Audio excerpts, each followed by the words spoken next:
আজকে আগামী দিনে আমরা একটা মেডিকেল ক্যাম্প করতে চলেছি এবং আমাদের জেলা সভাধিপতি এবং কাছের মানুষ কাজল শেখ মহাশয় আমাদেরকে সবসময় স্বাস্থ্যক্ষেত্রে সেবা ক্ষেত্রে সহযোগিতা করে এবং এই সেবার বার্তা আমরা যার কাছ থেকে শিখি স্বামী বিবেকানন্দ, সেই বিবেকানন্দর বই আমি ব্যক্তিগতভাবে আমরা ভেবেছি যে দাদাকে বই একটা আমরা উপহার করব।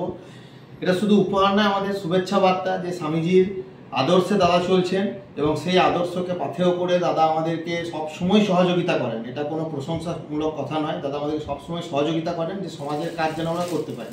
তাই আগামী 9, 10, 11 আমরা একটা বৃহৎ পরিকল্পনা নিচ্ছি স্বাস্থ্যসেবার জন্য। সেই নিয়ে আমি দাদাকে আমন্ত্রণ জানালাম, দাদার পাশে থাকবেন এবং আগামী দিনেও আমরা এরকম অনেক দাদাকে চাইছি এবং দাদা আশা করি আমাদের পাশে থাকবেন।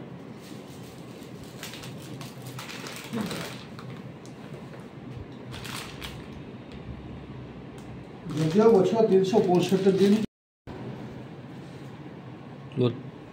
যদিও বছর 365 দিন তোমরা মানুষের পাশে থাকো, মানুষের হয়ে কাজ করো, মানুষের সুখ দুঃখ আপদ বিপদে মানুষের কাছে থেকে মানুষকে সেবা করার এই যে চিন্তা ভাবনা, আজকেও যেটুকু শুনলাম কিছু আলোচনার মাধ্যমে, তোমরা একের পর এক 9, 10, 11 নভেম্বর 3 দিন পর পর যে ক্যাম্পের আয়োজন করতে চলেছ বিনা পয়সায় মানুষের পরিষেবা দেওয়ার, অবশ্যই রাজ্য সরকার সব দিক দিয়ে সারা বাংলা স্বাস্থ্য বিষয়ক সচেতনতা শিবির গড়ে তুলেছে এবং স্বাস্থ্য বিষয়ক অনেক উন্নয়ন করেছে।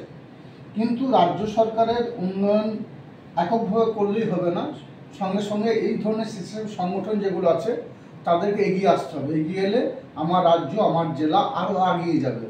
এই জন্যই আমি সবসময়ের জন্য চেষ্টা করব তোমাদের মতো যেসব স্বেচ্ছাসেবী সংগঠনগুলো আছে তারা এগিয়ে আসুক এবং এগিয়ে চলুক। যে কোনো ধরনের সহযোগিতার প্রয়োজন বোধ করবে দাদা হিসেবে, ভাই হিসেবে বলবে। সবসময়ের জন্য তোমাদের পাশে থাকার চেষ্টা করেছি বিগত দিনও, এখনও করছি, আগামী দিনও করবো। Thank you.